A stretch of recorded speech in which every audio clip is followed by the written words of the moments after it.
او کباړیان په دې باندې څه پوهیږي او جمهوریت ماحول ته وایي. اوس پیران په دې څه پوهیږي چې جمهوریت څه ته وایي، هغه وی جمهوریت ټونو ته وایي. د فرعونیت او د جمهوریت فرق ډیر نه دی، لږ دی. هغه دا خدایتوب راغسته او صرف د فرعون په سر یې خو، او جمهوریت لږ لږ تقسیم کو نو عوام له لږ لږ په سر کې خودو. فرق پوه نه شوي. یو من غلی من غلو، او هغه یو سړي له په یو سر کې دی، او بیا ولګي دا من غل په زر ځای تقسیم کې لګي لګي نور ټول له سرونو باندې سکی کیږي. دا غل کدا خو شو جایز شو، اک غل کنا.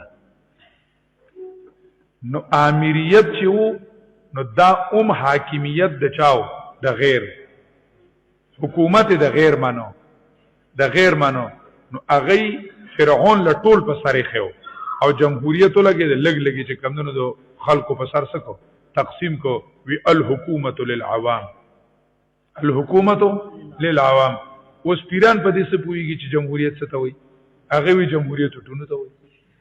او کباړیان په دې باندې څه پوهیږي، هغه وی جمهوریت ماحول ته وایي.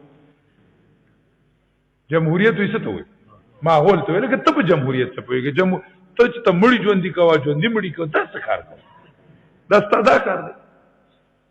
کتابونه وګوره چې جمهوریت چا رایسته دی، چې هغې د جمهوریت څه تعریف کړی. د جمهوریت تا په کور کې جوړ کړی چې ته وله کور تعریفونه کوې، دا ستا د کور اصطلاح ده. چې چا رایسته دی د هغې نه تپوس وکړه که نه چې جمهوریت څه معنی ده، د ډیموکراسي څه معنی ده، ډیموکراسي د هغې څه معنی ده، الحکومت للشعب. دا معنی نه ده. د اسلام څه معنی ده، الحکومت لله. حاکمیت په د چای دا الله، او جمهوریت وی الحکومت للعوام. د خپل تعریفونه کې کورنی کور تعریفو کې وی د تعریف شو، بس دا خو بیا آسان کار دی. او کله څوک په شرک تعریفو کې چې صرف یو الله را